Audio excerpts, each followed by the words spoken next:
Desde la subdelegación del Gobierno insisten en que aunque se ha mejorado mucho en los últimos años para mejorar el marco legislativo que protege a las mujeres víctimas de violencia de género, todavía queda mucho por hacer porque los datos siguen siendo escalofriantes y sobre todo inciden en la necesidad de mejorar la formación, la educación desde edades más tempranas para alejar los comportamientos machistas de las nuevas generaciones. Durante lo que llevamos del 2024, las cifras no son mejores, es decir, que llega un momento que las cifras son insoportables, es decir, que ahora mismo desde que se recogen datos 1.285 en España y este año 40 víctimas mortales, pero bueno, eso sin olvidarnos de también los 8 menores que también han sido asesinados, 61 en lo que va también se recogen datos, o 468 huérfanos. Quiere decir que esto es un problema contra la libertad y de derechos humanos más básicos, ¿no? que quiebra de alguna manera el corazón de la democracia, ¿no? Y todo por un tema de desigualdad, de control, de poder. Entonces llega un momento que entre todos tenemos que, o sea, formalmente las leyes han avanzado. Este año concretamente hacemos los 20 años de la Ley Integral contra la Violencia de Género y es verdad que el armazón administrativo, el armazón jurídico está bien sustentado, pero a nivel social y a nivel cultural queda mucho por hacer. Es verdad que se ha avanzado mucho, como decía, ¿no? Pero los datos siguen siendo escalofriantes, la verdad. O sea, no da la sensación realmente a nivel social de que se haya conseguido, ¿no?, avanzar demasiado. Han sido, este año, por ejemplo, el grupo de expertos del Consejo de Europa, el grupo Grevio, ha estado en España, ha estado haciendo la segunda evaluación de cómo van los datos y cómo evoluciona las violencias contra las mujeres en España, y eran bastante, bueno, en sus conclusiones sí que hablaban de que a nivel institucional y a nivel jurídico y legal ha habido muchos avances, pero todavía queda mucho por hacer y darle un mayor impulso a nivel formativo a todos los agentes o todos los operadores jurídicos, legales, sociales, psicológicos, familiares, porque se siguen perpetuando los roles de género, los estereotipos de género, que eso sigue fundamentando y sigue consolidando la desigualdad. Entonces queda mucho por hacer, ¿no?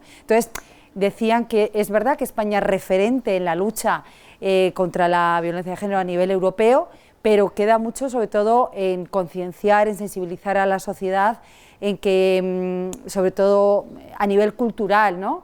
Primero sabiendo detectar, porque si no detectamos que esas violencias, sobre todo por ejemplo entre los más jóvenes, pues evidentemente difícilmente vamos a pararlo o difícilmente vamos a decir por aquí no, ¿no?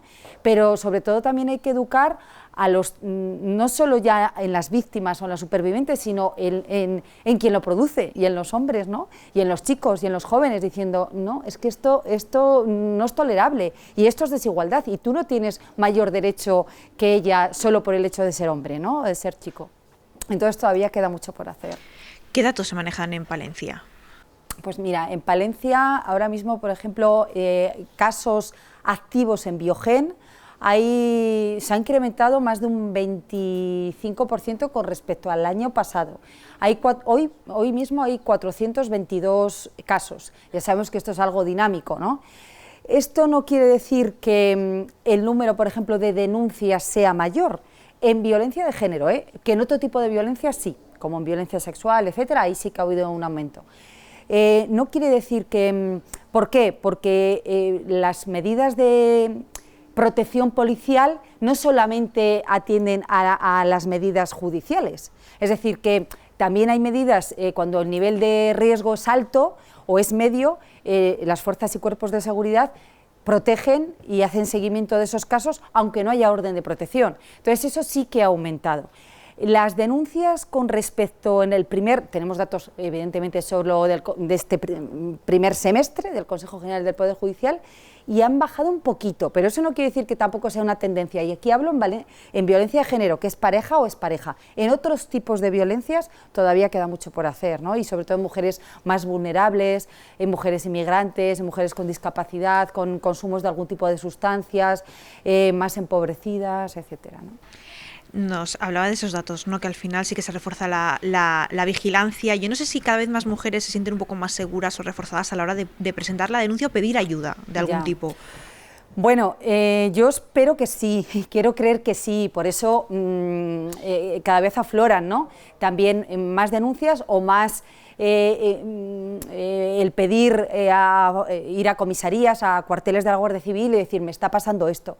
Yo quiero pensar que sí, pero también, evidentemente, todos tenemos que estar preparados para dar credibilidad a su testimonio y para estar más formados en eso, ¿no? Porque muchas veces se cuestiona el testimonio de la víctima o se cuestiona cuando a lo mejor hay alguna contradicción, pero esa contradicción puede ser fruto del estrés postraumático que lleva sufriendo durante años. No nos olvidemos que son más de media, más de 8 años lo que pasa desde que la mujer está sufriendo esa violencia hasta que se decide a ponerlo en conocimiento y a pedir ayuda, ¿no? Entonces, eso ha pasado por un desgaste y un daño psicológico muy grande. Entonces, decir, por eso se insiste y el gremio insistía en seguir formando a todos los operadores que estamos alrededor y que podemos apoyar institucional y administrativamente y policialmente y jurídicamente a las víctimas, ¿no? Y socialmente, claro, con la asistencia social o psicosocial.